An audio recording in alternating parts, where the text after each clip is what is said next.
expect to find in this office, Tokyo Rose?" He reached for a bottle of blue pills, popping 3. "Sir, please," Pip whispered. "I don't care," Bellows yelled. "I wish I was sick, truly, dangerously ill. Then someone else would have to face Holloway." "Wait." A slow, predatory grin spread across his face. "If I were incapacitated, I'd have to appoint an acting base commander.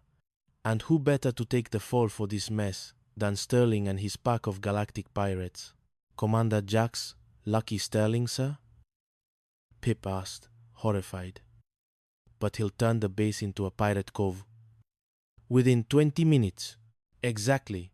They'll run wild, destroy themselves in front of the Admiral, and I'll be tucked away in the infirmary, innocent as a newborn star child.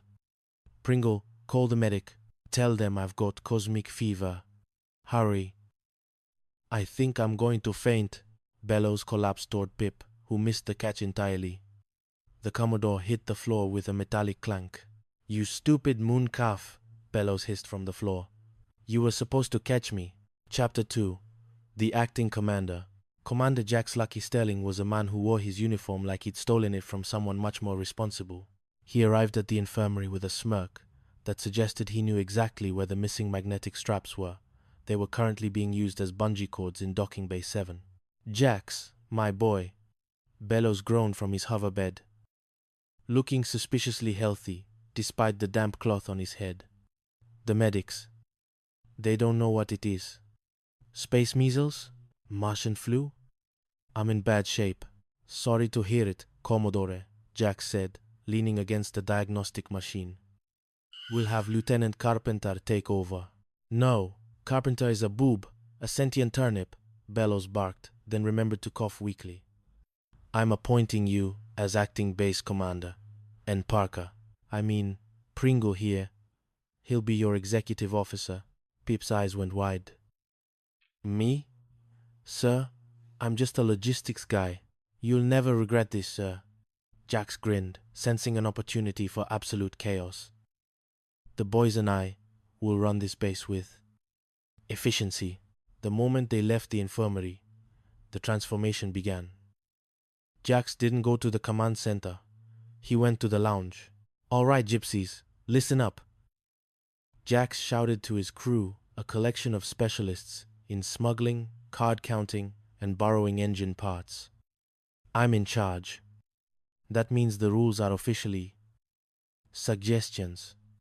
Gruber, get those moon slugs ready. Virgil, I want the hidden distillery in the ventilation shafts running at full capacity. We've got an admiral coming, and I want this place looking like a party that never ends." "But Skip," Gruber asked, "what about the admiral's inspection?" "If we're going down in style," Jax replied. "Tell the boys, full speed ahead." Chapter 3. The Emir and the Hula Holograms. The chaos was interrupted by the arrival of a gilded shuttle. It wasn't the admiral. It was the exalted Emir of the Orion Cluster, a high-value diplomatic ally fleeing a rebellion, accompanied by his 3 daughters. "Commander Sterling," the Emir said, stepping onto the deck. "I travel with my most precious cargo. Are your men to be trusted?" Jax looked at his crew. Gruber was currently trying to hide a bottle of moonshine behind his back. "Absolutely, Your Highness," Jax lied. "We are the peak of galactic discipline." "Wowie, wow, wow," Pip whispered, staring at the princesses. The Emir's eyes narrowed. "I heard that. In my culture, wowie is a grave insult to the dignity of a princess. The next man to debase them will answer to my ceremonial laser scimitar." Jax quickly pivoted. He meant, "It's a ceremonial greeting. It means, may your stars be bright." To smooth things over, Jax took the Emir on a high-speed patrol in a modified scout ship. The Emir loved it so much, he insisted on steering, nearly crashing the ship into a garbage scow. Meanwhile, Bellows, watching from his infirmary window, was livid. "They're throwing a party for a sultan," Bellows fumed. "And Holloway is landing in 10 minutes. Carpenter, get me my uniform. We're going to the air raid shelter. I heard Sterling hit a troupe of interstellar dancers in there. Bellows burst into the shelter, expecting a scandal. Instead, he found Pip and the crew trying to hide the emir's daughters, who had snuck out to see a real human party. Aha! Bellows screamed. Hula girls, in the bomb shelter. Admiral Holloway, look at this disgrace. Admiral Holloway, a man with a jawline carved from granite, looked at the shelter. It was empty. Sterling had moved the girls into the laundry room 30 seconds prior. Bellows, Holloway said coldly. But sir, they were right here. They were. Wiggling, back to bed, Commodore Holloway ordered. Sterling, proceed with the inspection. I like the look of your laundry room. Chapter 4. The Euphoria Gas Gamble. The pressure was mounting. Pip was facing a fitness board because Bellows had framed him for accidental torpedoing of a waste disposal drone. The crew knew Bellows wouldn't budge unless he was in a remarkably good mood. We need the laughing gas, Jax whispered in the cargo hold. Nitrous oxide from the med bay. If we can pump it into Bellows' office during the hearing, he'll be so giddy he'll promote Pip to Admiral just for the joke. The plan was set. They rigged a tank to the ventilation system. Inside the office, Bellows was screaming. You're finished, Pringle. Done. Kaput. I'm breaking you down to Space Swabber 3rd class. But Captain, Jack said, we brought you a gift. Some fresh space lilies. I'm allergic to lilies, Bellows roared. Open the window. It's stuffy in here. That was the signal. Virgil opened the valve. A faint hissing sound filled the room. Bellows took a deep breath. His face transformed. The rage vanished, replaced by a twitching lip. You know, Bellows giggled. That torpedo incident with the garbage scout. It was actually quite funny. The way the potato peels flew everywhere, like little brown stars. Sir? Pip asked, blinking. Chucky Wucky, Bellows laughed, grabbing Jax's shoulders. You're a rogue, Jax. A lovable galactic rogue. And Pip, you're my bingy wingy.